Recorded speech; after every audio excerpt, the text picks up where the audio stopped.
2 decades.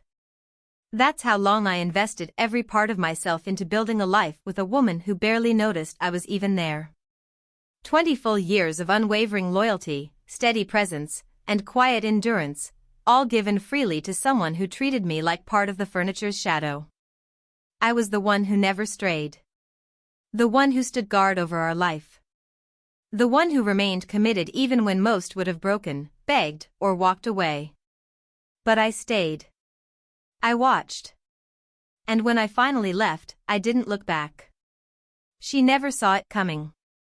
Because here's the thing, we're not built to carry it all forever. There's a line.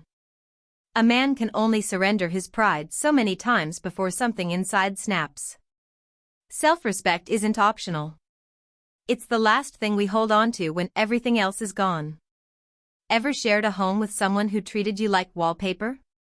You're there, you're doing your part. Paying the bills. Repairing the leaky pipes. Making sure the groceries are stocked. Fixing what breaks. But to them, you're invisible. Just another object that fills the space. That was my life. Married for 20 years, but for the last 10, I might as well have been a ghost. I doubt she would have noticed I was gone until the grass outside swallowed the walkway or the fridge stood empty for days. Her name's Linda. We met young, full of plans, full of promise. Like most couples, we started with love, bought a humble home, had children, hosted weekend barbecues, smiled in family photos. From the outside, we were picture perfect. But behind our front door, I was slowly withering. Watching my sense of self dissolve day by day. I chalked it up to life, kids, bills, careers, aging. So I gave her the benefit of the doubt. Because that's what men do, right? We don't complain. We carry the load. So I did. I clocked in extra hours when she said we needed more savings. I drove the kids to school when she felt exhausted. I gave her foot rubs when stress took over, and stepped back when she wasn't in the mood. But the truth? She was never in the mood. First it was days. Then weeks. Then months. Eventually, her reasons arrived dressed in softness. I'm tired. I just don't feel sexy right now. Work's been so stressful. And every time, I nodded. I told myself this was temporary. That this too would pass. I respected her space. I stayed patient. I waited. But it wasn't a phase, it became our norm. Years went by without a meaningful kiss. Without a deliberate touch. Without a single night that didn't end with her facing the opposite direction, eyes locked on her phone screen, chuckling at strangers online while I lay in silence beside her, wondering if I'd done something wrong, or if I'd just become forgettable. But the worst part wasn't the lack of intimacy, it was the apathy. She didn't hate me. She didn't fight me. She just didn't care. I was background noise. A coat hanging by the door. Useful, but unnoticed. And that kind of emptiness? It cuts deeper than screaming ever could. I only brought it up a few times. 2, maybe 3, in our entire marriage. I never raised my voice. I never blamed. I simply asked if she was okay. Told her I missed her. That I still desired her.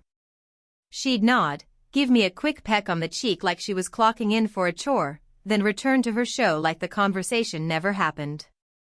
Eventually, I stopped asking. Because a man can only knock on a locked door for so long before he accepts that no one's answering. When your wife won't look you in the eye. When she brushes past you like air in the hallway. When she forgets your birthday completely, but writes "Happy Birthday Queen" to a casual friend on Facebook, complete with emojis and glitter filters, you don't just feel unloved.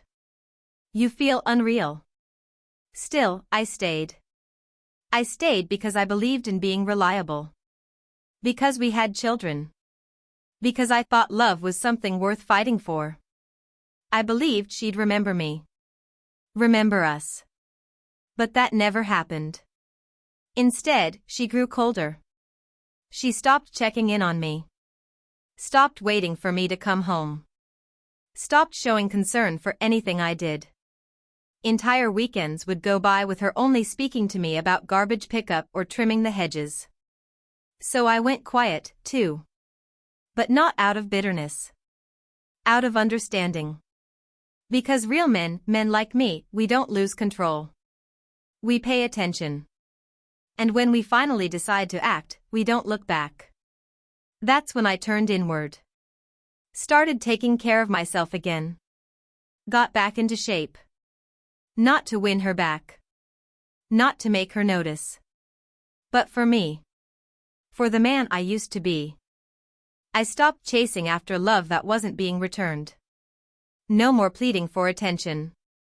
No more waiting outside a door that had long since been locked from the inside.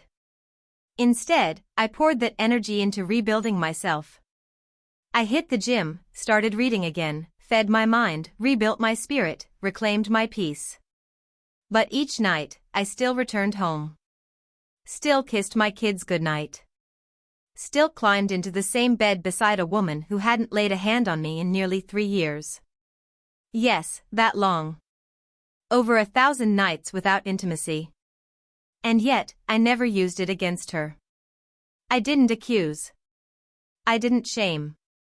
I just stayed quiet, consistent, invisible. But inside, I was already gone. She had shaped me into a shadow, and I had finally become what she always treated me as, something half alive, fading. When she finally began to notice, it was already too late. That's the part women like Linda never anticipate. They confuse a man's silence for contentment. They mistake our patience for passivity. But silence isn't surrender, it's a quiet preparation. It's what you hear when a man is planning to leave with no second thoughts. By the time she started smiling a little more, brushing her fingers against my arm in conversation, laughing at things she hadn't laughed at in years, it was over. I wasn't hurt anymore. I wasn't angry. I felt nothing. One night, she brought out a bottle of wine, joined me on the patio, and tried to spark something between us. She looked at me and asked, "Are you okay?" I nodded. "Yeah. I'm good." And for the first time in a very long time, I meant every word. Not because of her, but because I'd finally stopped needing anything from her. That shift, she felt it. Suddenly she was trying again, in her own way. Compliments. Perfume. Suggesting dinner. Reaching for something that was already gone. But the foundation had rotted. You can't bring back life to something that's been emotionally dead for years. That's what no one tells you. When a man disconnects, truly detaches in his heart, there's no rewiring that bond. She still posted pictures of us smiling, acting like everything was perfect. But I was already planning my exit. Then one evening, calm and collected, I looked her in the eyes and said the words. "I want a divorce." You'd think someone who had been so emotionally distant would have seen it coming. But her expression said it all, complete disbelief, panic, confusion, not sadness. She wasn't mourning love. She was panicking over control.